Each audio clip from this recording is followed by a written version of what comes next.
नमस्कार। आज हम डिस्कस करेंगे फ्रिक्शन के बारे में।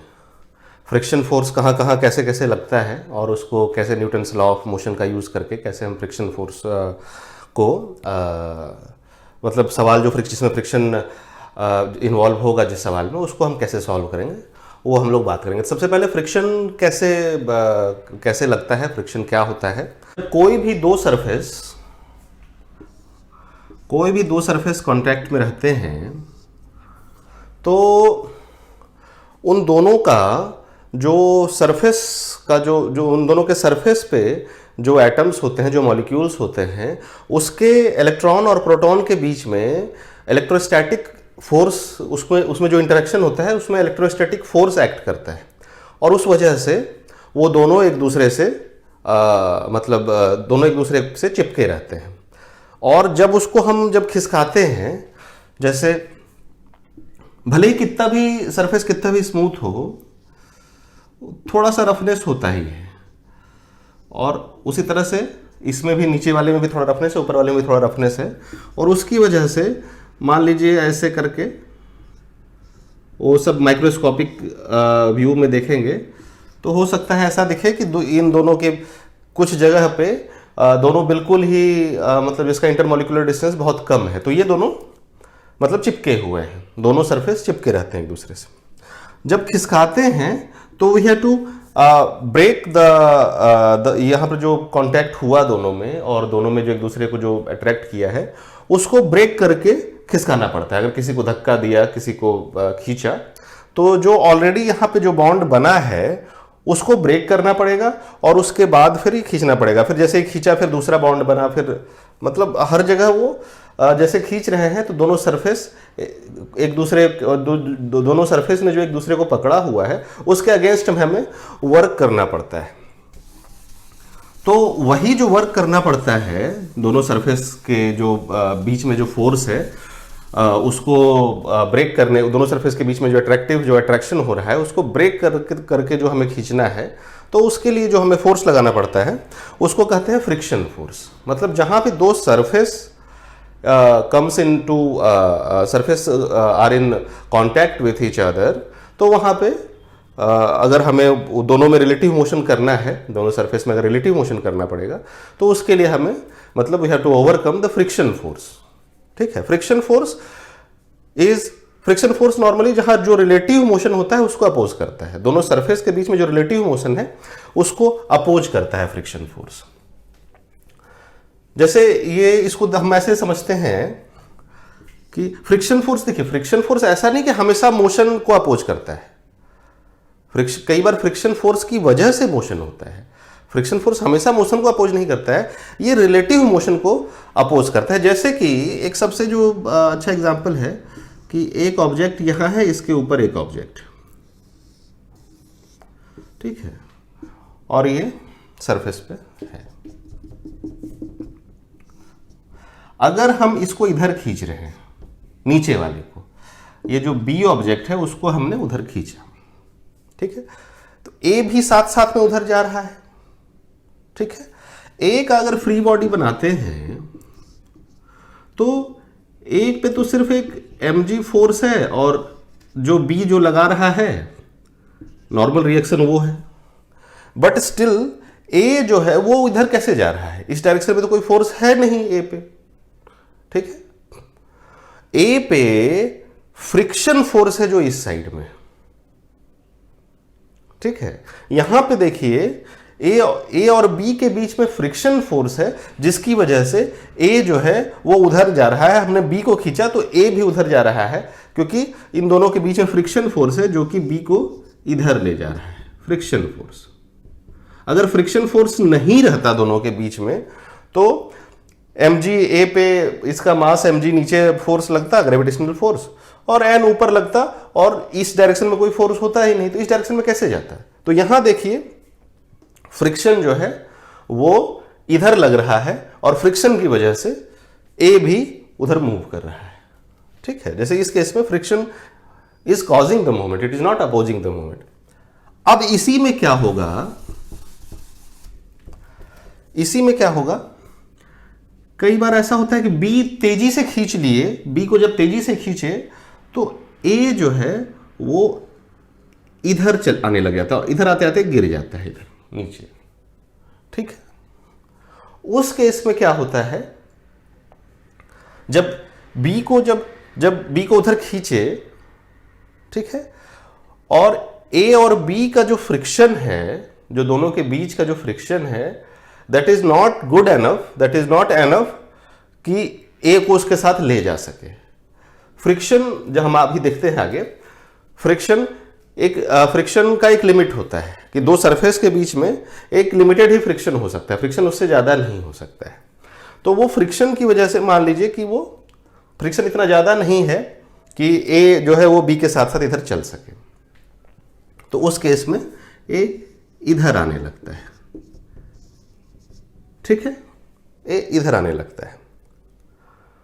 तो ए अगर इधर आने लगता है तो फ्रिक्शन इधर लग रहा है। तो इस केस में देखिए friction is opposing the movement. दोनों के बीच का रिलेटिव मोशन अगर होता है, दो सरफेस के बीच अगर रिलेटिव मोशन है, तो वहां पर फ्रिक्शन जो है वो मूवमेंट के अपोजिट वर्क करता है। तो फ्रिक्शन जो है जिस डायरेक्शन में मूवमेंट हो रहा है, फ्रिक्शन उसके अपोजिट वर्क करता है। ठीक है, लेकिन कई बार फ्रिक्शन की वजह से ये मूव कर रहा है, जैसे इसके पहले वाला केस था, वहां पर रिलेटिव मोशन नहीं है दोनों के बीच में, तो फ्रिक्शन की वजह से वर्क हो रहा है। फ्रिक्शन होता है, तीन तरह का फ्रिक्शन है। एक होता है स्टैटिक फ्रिक्शन, दूसरा होता है काइनेटिक फ्रिक्शन, तीसरा होता है रोलिंग फ्रिक्शन। ठीक है, फ्रिक्शन जो है static friction, kinetic friction, rolling friction, नाम से ही पता चल रहा है फ्रिक्शन कम्स इनटू प्ले जहां पे कि हम ऑब्जेक्ट स्टैटिक है। ठीक है, जैसे इसके पहले जो हमने देखा था, जब बी मूव नहीं कर रहा था, बी और ए के बीच में रिलेटिव मोशन नहीं था, बी ए के साथ ही चल रहा था, स्टैटिक फ्रिक्शन था। ठीक है, जब किसी को हम धक्का दे रहे हैं और वो मूव नहीं कर रहा है तो वहां पे स्टैटिक फ्रिक्शन काम करेगा। काइनेटिक फ्रिक्शन होता है जहां कि हमने धक्का दिया और वो चलने लगा, बट हमें कुछ फोर्स लगाना पड़ रहा है टू ओवरकम द फ्रिक्शन। अगर फ्रिक्शन नहीं रहेगा तो एक बार ऐसे मोशन दे दिए तो वो तो चलता रहेगा यूनिफॉर्म में। इसमें एक बार यूनिफॉर्म मोशन अगर दे दिया तो यूनिफॉर्म मोशन चलता रहेगा, लेकिन नॉर्मली नहीं चलता है यूनिफॉर्म मोशन में, वो रुक जाता है। तो उसको यूनिफॉर्म स्पीड पे चलता रहे, उसके लिए क्या है कि हमें उसे कंटिन्यूअस धक्का देना पड़ता है। तो उसको जो काइनेटिक फ्रिक्शन है उसको ओवरकम करते रहना पड़ता है, तो वो चलता रहता है। तो काइनेटिक फ्रिक्शन होता है जब चलता है दो बॉडी, तो उस केस में जो फ्रिक्शन दोनों में काम कर रहा है तो उसको काइनेटिक फ्रिक्शन कहते हैं। जब रिलेटिव मोशन होता है तो उसमें वहाँ पर जो फ्रिक्शन उस रिलेटिव मोशन को अपोज करता है वो काइनेटिक फ्रिक्शन होता है। स्टैटिक फ्रिक्शन मतलब दोनों के बीच में अपना रिलेटिव मोशन नहीं हो रहा है, फोर्स दे रहे हैं और स्टैटिक फ्रिक्शन की वजह से मूवमेंट नहीं कर रहा है। तो जब तक मूवमेंट नहीं कर रहा है तब तक वहाँ स्टैटिक फ्रिक्शन काम कर रहा है, जब मूवमेंट करने लगता है तो काइनेटिक फ्रिक्शन। और एक रोलिंग फ्रिक्शन होता है। रोलिंग फ्रिक्शन होता है कि एक चक्का अगर रोल कर रहा है, चक्का अगर ऐसे रोल कर रहा है किसी बॉडी पे, ठीक है, तो भी एक फ्रिक्शन, दोनों के बीच में फ्रिक्शन लगता है। ये फ्रिक्शन बहुत कम होता है, आप फील ऐसे कर सकते हैं, इसके बारे में आगे पढ़ेंगे। आप फील ऐसे कर सकते हैं दोनों के मतलब कितना अंतर होता है स्टैटिक फ्रिक्शन, काइनेटिक फ्रिक्शन और रोलिंग फ्रिक्शन में, कितना ज़्यादा डिफरेंस है कि एक बहुत बड़ा सा ब्लॉक है, उसके नीचे आपने उसको ऐसे धक्का दे रहे हैं तो कितना फोर्स लगाना पड़ रहा है, और उसके नीचे छोटे छोटे दो चक्के लगा दिए तो धक्का दिए तो कितना फोर्स लगाना पड़ता है, बहुत कम होता है। Rolling friction compare to static और काइनेटिक फ्रिक्शन से रोलिंग फ्रिक्शन बहुत ही कम होता है। फिर आप दो चक्का लगा दे एकदम आसानी से वो चला जाता है, थोड़ा सा धक्का दिया और वो, तो रोलिंग फ्रिक्शन बहुत कम होता है। स्टैटिक और काइनेटिक फ्रिक्शन ऑलमोस्ट एक साथ होता है, ये मतलब ऑलमोस्ट सिमिलर रहता है। स्टैटिक फ्रिक्शन क्या होता है? स्टैटिक फ्रिक्शन का वैल्यू, जितना हम फोर्स लगाए उसके हिसाब से वो फ्रिक्शन एडजस्ट कर लेता है। और एक लिमिटिंग स्टैटिक फ्रिक्शन होता है, जैसे कि हम इस ब्लॉक पे फोर्स लगा रहे हैं, ब्लॉक पे इधर फोर्स लगा रहे हैं, थोड़ा सा फोर्स लगा है, नहीं बढ़ा, थोड़ा सा और बढ़ाए और बढ़ाए और बढ़ाए, तो एक लिमिट तक फ्रिक्शन फोर्स स्मॉल एफ से डिनोट करते हैं। एक टाइम तक हमारा फोर्स, जितना हम फोर्स लगा रहे हैं उतना फ्रिक्शन फोर्स इधर अपने आप फ्रिक्शन फोर्स बढ़ता जा रहा है। हम फोर्स लगाते जा रहे हैं और मेरे फोर्स के बराबर फ्रिक्शन फोर्स अपने आप बढ़ता जा रहा है और इसको बैलेंस करता जा रहा है। ठीक है, हम इधर फोर्स लगा रहे हैं, फ्रिक्शन फोर्स इधर बढ़ता जा रहा है और एफ के बराबर वो रहता है, तो नेट एक्सेलरेशन 0 रहता है। एट सम पॉइंट ये जो होता है, मतलब ये फ्रिक्शन फोर्स अपने लिमिटिंग वैल्यू पे पहुंच जाता है। अब उसके बाद अगर हम फोर्स लगाते हैं तो वो बढ़ जाता है, फिर फ्रिक्शन फोर्स का मैक्सिमम जो लिमिट होता है वो क्रॉस हो जाता है। तो ये जो लिमिटिंग जो होता है ना, लिमिटिंग जो फ्रिक्शन है वो मैक्सिमम स्टैटिक फ्रिक्शन होता है, मैक्सिमम स्टैटिक फ्रिक्शन। और उसके बाद जैसे ही फिर हम फिर उसके बाद फिर और ज़्यादा धक्का दे दिए तो वो स्टैटिक फ्रिक्शन से ज़्यादा हो गया धक्का, और फिर वो नेट फोर्स से वो नेट फोर्स की वजह से वो फिर एक्सेलरेशन करने लग जाता है। ठीक है, दैट हमारा दिया हुआ है F minus friction force, static friction force, तो वो उससे फिर आगे फिर वो बढ़ जाता है। तो ये जो स्टैटिक फ्रिक्शन है, लिमिटिंग स्टैटिक फ्रिक्शन, उसका वैल्यू म्यू एस एन होता है। फ्रिक्शन फोर्स जो है वो डिपेंड करता है नॉर्मल रिएक्शन पे।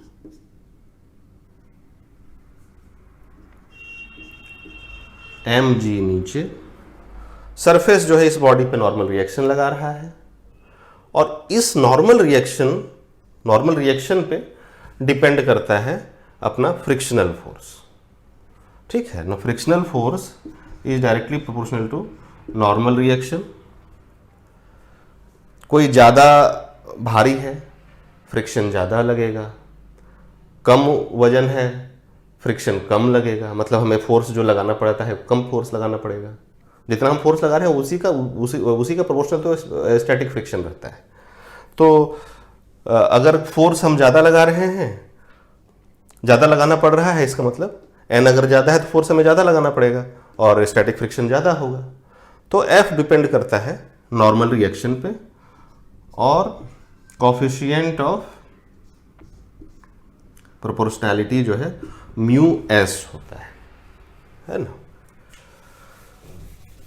Mu S.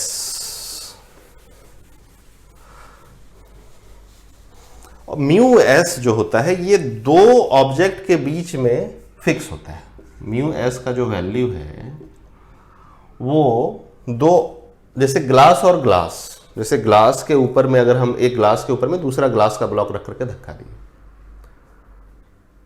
तो जो दोनों ग्लास के बीच का जो फ्रिक्शन फोर्स है तो हमें जितना लगाना पड़ रहा है उसका एक वैल्यू होता है, से there is some value of mu S 1। Wood के ऊपर वुड रखे, उसको धक्का दे रहे हैं तो उसका एक अलग वैल्यू होता है म्यू एस 2। तो ये जो म्यू का वैल्यू है दो ऑब्जेक्ट पे डिपेंड करता है। म्यू का वैल्यू और किसी चीज पे डिपेंड नहीं करता है, सिर्फ दोनों ऑब्जेक्ट का जो नेचर होता है, दोनों ऑब्जेक्ट का जो सरफेस प्रॉपर्टी होता है उस पे डिपेंड करता है कि वो कितना रफ सरफेस है, उस पे डिपेंड करता है। वो म्यू का वैल्यू ये डिपेंड नहीं करता है कि वो कितना एरिया एक दूसरे को, कितना एरिया में है, कितना एरिया जो सरफेस का जो एरिया है, जो कॉन्टैक्ट सरफेस का एरिया है, उस पर म्यू का वैल्यू डिपेंड नहीं करता है। तो क्या है, अगर हमारा सेम एन रहेगा तो ये बॉडी और ये बॉडी, अगर दोनों मान लीजिए कि दोनों ऑब्जेक्ट सेम है, ये ऑब्जेक्ट सेम है और दोनों का एम बराबर है, दोनों का मास बराबर है, दोनों पे नॉर्मल रिएक्शन जो है ये सेम लग रहा है, तो फ्रिक्शन फोर्स दोनों पे हमें सेम लगाना पड़ेगा। ये देखिए इसका यहाँ पे जबकि सरफेस एरिया कम है, इसका सरफेस एरिया इन कॉन्टैक्ट ज़्यादा है, बट इससे ऐसा नहीं है कि उससे फोर्स अलग लगेगा। वो अपना जो फ्रिक्शन फोर्स है वो म्यू एस और एन होता है, म्यू एस इंटू एन। और म्यू एस जो होता है वो दोनों ऑब्जेक्ट का जो नेचर है उस पर डिपेंड करता है, ठीक है। दोनों ऑब्जेक्ट का जो सरफेस प्रॉपर्टी है उस पर डिपेंड करता है, वो कितना कॉन्टैक्ट एरिया है उस पर डिपेंड नहीं करता है, और किसी दूसरी चीज पर डिपेंड है। Mu S N.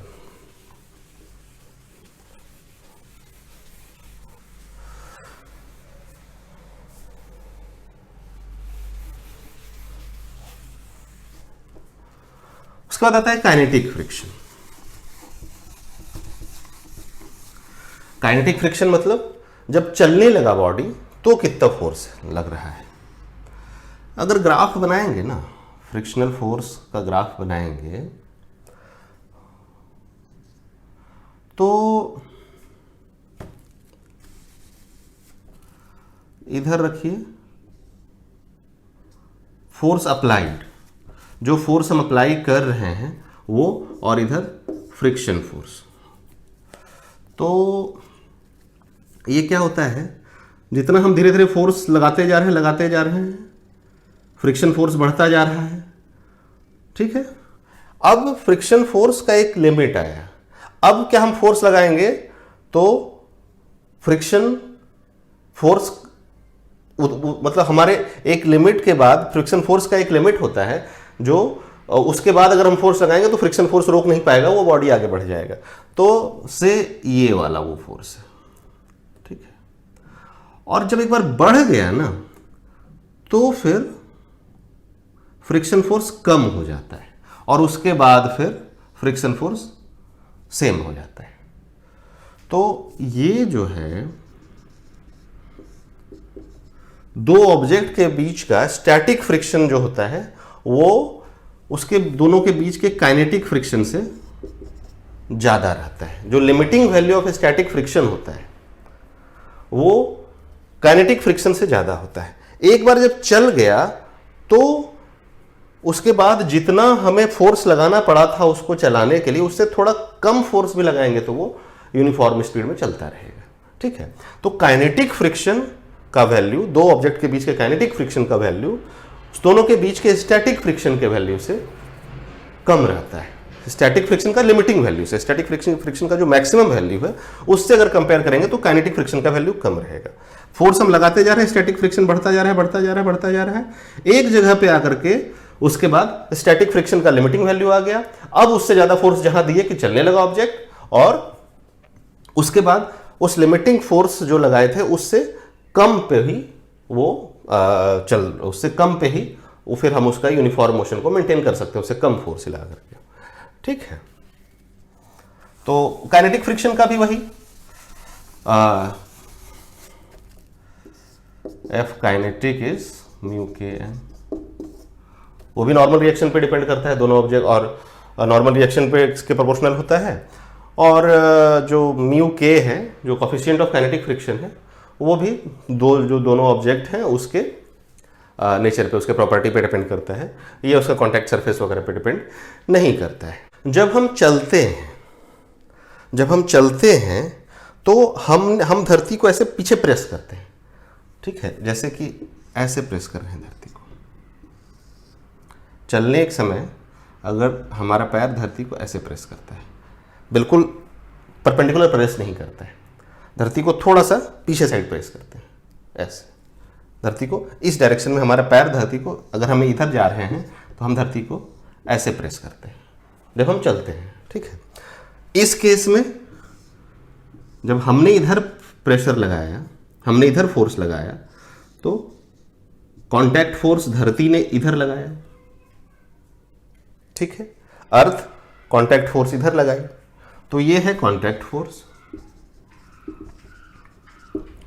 और इस कांटेक्ट फोर्स का जो है कंपोनेंट है, ये अगर थीटा मान लीजिए तो contact force F cos theta, F sine theta. ये normal reaction, F sine theta है नॉर्मल रिएक्शन, और एफ कॉस थीटा वो जो है ये कांटेक्ट फोर्स का जो कंपोनेंट है इधर इस डायरेक्शन में, वो है वही फोर्स हमें आगे बढ़ा रहा है, और वो फोर्स, ये फोर्स जो है दोनों सरफेस के बीच का फोर्स है जो कि फ्रिक्शन फोर्स है। इस केस में भी देखिए फ्रिक्शन फोर्स आगे हमें बढ़ा रहा है, ठीक है, क्योंकि और तो कोई फोर्स है नहीं, हम आगे कैसे बढ़ जाते हैं। हमने ऐसे फोर्स लगाया तो अर्थ ने एक फोर्स हमें इस डायरेक्शन में लगाया, कांटेक्ट फोर्स लगाया, और इसी के इस कंपोनेंट की वजह से हम बढ़ रहे हैं। तो ये भी दो सरफेस के बीच का कांटेक्ट है, तो इसको भी ये है F cos theta friction force, और फ्रिक्शन की वजह से हम चलते हैं, ठीक है, फ्रिक्शन फोर्स की वजह से हम चलते हैं। तो अगर हम चल रहे हैं तो वहां फ्रिक्शन फोर्स अपोज नहीं कर रहा है, फ्रिक्शन फोर्स हमें आगे बढ़ा रहा है। तो यहां पे फ्रिक्शन फोर्स ये भी है, मतलब कांटेक्ट फोर्स का एक कंपोनेंट ये भी फ्रिक्शन फोर्स है जो कि हमें चलने में हेल्प करता है। तो ये एक तरह का ये भी कांटेक्ट फोर्स है, ये मतलब फ्रिक्शन फोर्स है। तो static friction, kinetic friction, rolling friction. Rolling friction क्या होता है? रोलिंग फ्रिक्शन बहुत ही कम होता है, और ये जैसे कि ये है ऑब्जेक्ट, ठीक है, सॉरी ये है सरफेस है, और ये है व्हील। व्हील जो है ऐसे मूव कर रहा है, अगर आगे बढ़ेगा तो ये ऐसे ही तो मूव करेगा, तभी तो आगे बढ़ेगा, है ना। और ये है पॉइंट ऑफ कांटेक्ट, ठीक है, ये पॉइंट ऑफ कांटेक्ट है। यहां पर ये क्या हो रहा है कि ये जो पॉइंट ऑफ कांटेक्ट है, इन दोनों के बीच में रिलेटिव मोशन नहीं हो रहा है, ठीक है। रिलेटिव मोशन अगर होता तो फिर इसको रोकता, अगर रिलेटिव मोशन होता तो फ्रिक्शन फोर्स रिलेटिव मोशन को अपोज करता। बट ये दोनों जो पॉइंट होता है, ये दोनों के बीच में मोशन नहीं, जैसे अगर स्लाइड करेगा तब तो दोनों के बीच में रिलेटिव मोशन होता है, दो सरफेस इन कांटेक्ट के बीच में रिलेटिव मोशन होता है। लेकिन जब वो रोल करता है तो दोनों के बीच में, जहां पे दोनों टच कर रहे हैं वहां पे दोनों के बीच में वो रिलेटिव मोशन नहीं होता है। वहां पे क्या होता है, इसके पास इस ऑब्जेक्ट का इस वाले पॉइंट पे टेंडेंसी है इधर जाने का, वो जाता नहीं है लेकिन टेंडेंसी है इधर जाने का, और इस वजह से ये जो है फ्रिक्शन इधर लगता है, और फ्रिक्शन फोर्स इसका फ्रिक्शन फोर्स का डायरेक्शन भी जिस डायरेक्शन में आगे व्हील बढ़ रहा है उस डायरेक्शन में, व्हील को रोक नहीं रहा है friction force. Rolling friction wheel को रोकता नहीं है, ठीक है। व्हील जो कि ये वाला पॉइंट जो है इसका टेंडेंसी है नीचे इधर जाने का, तो फोर्स जो है अर्थ ने इधर फोर्स लगाया, फ्रिक्शन जो कि फ्रिक्शन फोर्स है जो कि इस व्हील को रोक नहीं रहा है, ठीक है। तो रोलिंग फ्रिक्शन जो होता है उसकी वजह से वो चक्का जो है वो रुकता नहीं है, ठीक है, उसकी वजह से चक्का बढ़ता है, ठीक है। और इसका ये बहुत कम होता है, ये जो है ना इसको ये बहुत कम होता है, इसको रोलिंग फ्रिक्शन का वैल्यू बहुत कम होता है जब हम इसको स्टैटिक और काइनेटिक फ्रिक्शन से अगर कंपेयर करें तो इसका वैल्यू बहुत ही छोटा होता है, ठीक।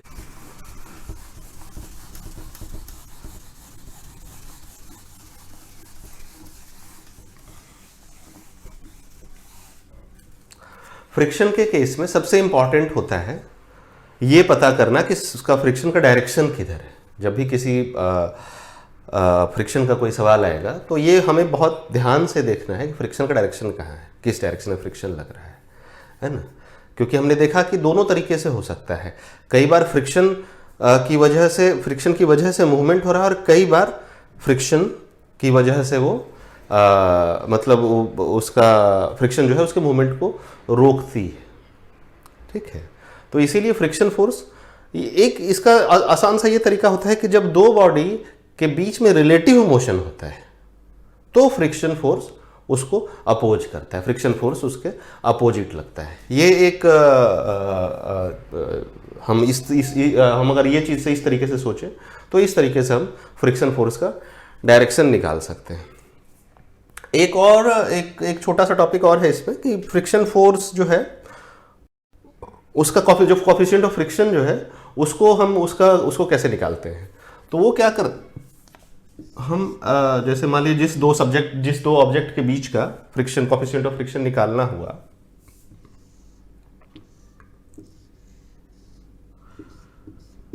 मान लीजिए कि दो वुडन ब्लॉक के बीच का फ्रिक्शन निकालना है, तो ये नीचे वाला भी वुडन ब्लॉक बना है, ये भी वुडन ब्लॉक बना है, और इस एंगल को हम चेंज करते जाते हैं, एंगल को बढ़ाते जाते हैं, और जिस मोमेंट पे ये फिसलना शुरू हो गया, ठीक है, जिस मोमेंट पे ये फिसलना शुरू हो गया उस एंगल पे रोक देते हैं। मान लीजिए एट एंगल थीटा ये फिसलना शुरू हो गया, तो अब इसका जो है इसका फ्री बॉडी डायग्राम क्या बनेगा, mg नीचे,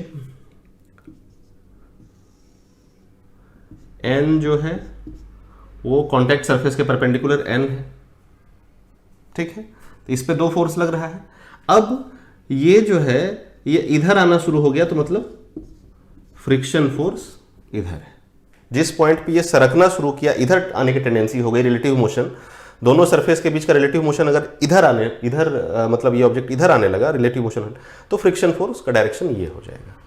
तो ये तीन फोर्स इस पे लग रहा है, और अब ये जो है ये जस्ट सरकना शुरू हो गया, तो अब क्या होगा, हम लोग इस डायरेक्शन में इसको ब्रेक करेंगे, mg cos थीटा इस डायरेक्शन में हो गया, mg sin थीटा इस डायरेक्शन में, फिर mg खत्म हो गया, mg का दोनों कंपोनेंट हो गया, तो mg cos theta is equal to friction force, sorry mg sin theta is equal to friction force and n is equal to mg cos theta, ठीक है। और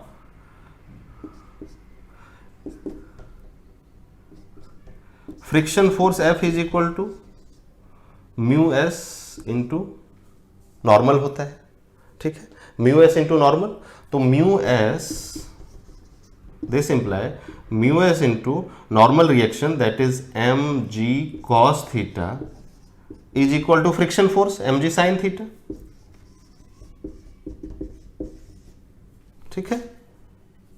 this implies mu S is equal to mg कट गया sin theta by cos theta that is tan theta. तो जिस theta पे सरकना शुरू हुआ, जिस थीटा पे ये ब्लॉक सरकना शुरू हुआ, tan theta of that theta is gives coefficient of static friction. Coefficient of static friction का वैल्यू tan थीटा के बराबर होता है, ठीक है। और उसके बाद क्या होता है कि जब हमको अगर काइनेटिक फ्रिक्शन का वैल्यू मान लीजिए, kinetic friction coefficient of kinetic friction निकालना पड़ा, तो क्या करते हैं कि थोड़ा सा इसको और कम करते हैं और हल्का सा उसको ये दे देते हैं, एक वेलोसिटी, इनिशियल वेलोसिटी दे देते हैं। इनिशियल वेलोसिटी हम एक्सटर्नली देते हैं, वो अपने आप से नहीं आता है, एक्सटर्नल। और जितने थीटा पे, क्योंकि अगर यहाँ पे ये खुद से अगर ये चलना शुरू हो गया, तो अगर एक्सटर्नल हम हल्का सा एक्सटर्नली उसको अगर हल्का सा धक्का दें, तो इससे कम थीटा में ही, से थोड़ा सा कम थीटा में ही वो चलना शुरू हो जाएगा। अगर हम बाहर से धक्का दे रहे हैं तो कम थीटा पे ही चलने लगेगा, है ना। तो और उसके बाद एक बार चलने लगा तो वो फिर उसके बाद वो चलने लग जाता है, वो एट यूनिफॉर्म मोशन चलने लगता है। तो उस केस में tan थीटा कम है, थीटा का वैल्यू थोड़ा सा कम है, तो tan थीटा का वैल्यू भी थोड़ा सा कम है ना। तो उस केस में म्यू के जो होता है वो tan थीटा का वैल्यू ये थीटा वो थीटा है जिसपे कि थोड़ा सा धक्का दिए और उसके बाद वो एट यूनिफॉर्म मोशन चलने लग गया। तो म्यू के का वैल्यू म्यू एस से थोड़ा छोटा होता है, क्योंकि थीटा का वैल्यू इस केस में थीटा, ये धक्का देने वाले केस में थीटा, और स्टैटिक केस में मतलब बिना धक्का दिए सिर्फ थीटा बढ़ाते हुए जब उसको गिराया, तो इस केस में थीटा का वैल्यू ज़्यादा होगा, इस केस में थीटा का वैल्यू कम होगा। तो इसीलिए म्यू एस का वैल्यू ज़्यादा होता है और म्यू के का वैल्यू उससे थोड़ा कम होता है। तो इसीलिए फ्रिक्शन फोर्स, स्टैटिक फ्रिक्शन का वैल्यू थोड़ा ज़्यादा होता है और काइनेटिक फ्रिक्शन का वैल्यू थोड़ा कम होता है। ऐसा सवाल हम लोग देखेंगे इसमें, जिससे पता चलेगा कि फ्रिक्शन का कैसे डायरेक्शन वगैरह क्या लेना है, कैसे लेना है, कैसे फ्रिक्शन लगता है किसी दो ऑब्जेक्ट पे। वही जो केस हमने डिस्कस किया कि ये ब्लॉक है और दूसरा ये ब्लॉक है, तो ये सवाल है कि ये जो F हम लगाएंगे वो मैक्सिमम कितना लगाएं जो कि ये ब्लॉक इसके साथ चलता रहे, पीछे होके गिरे ना। क्योंकि अगर एक के ऊपर एक रखा है, हम ऐसे फोर्स लगाते रह जाएंगे तो आप देखेंगे कुछ, अगर हम एक कंटिन्यूअस एक्सेलरेशन पे वो उसके साथ चल रहा है, अगर उससे हम बढ़ा दिए तो वो हो सकता है उसके पीछे जाके गिर जाए वो। तो अगर दोनों के बीच का coefficient of static friction mu S मान लीजिए दिया हुआ है, म्यू एस इज गिवन,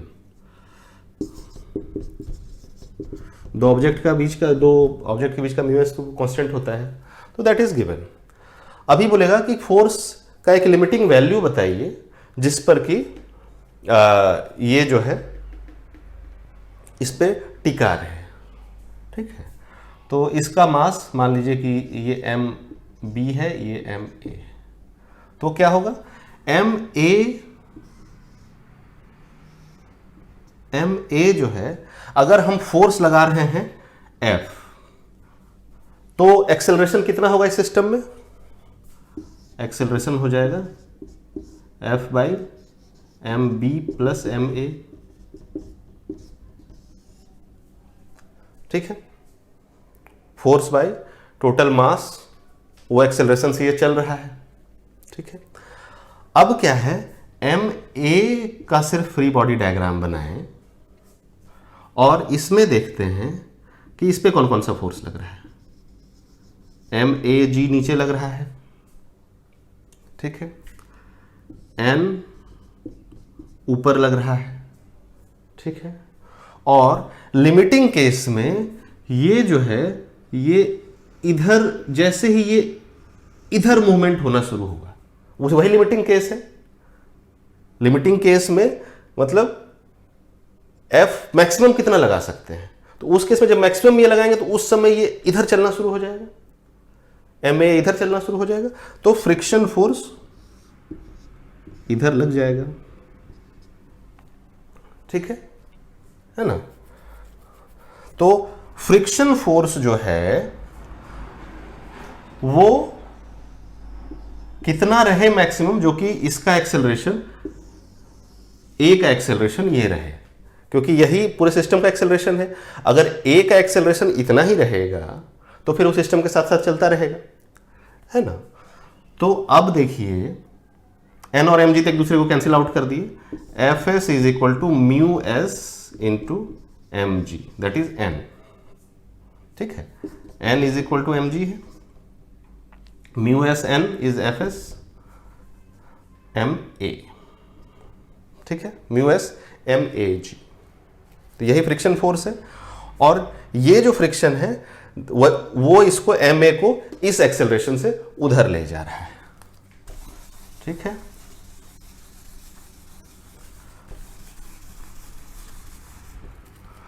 तो friction force is mu S M A ji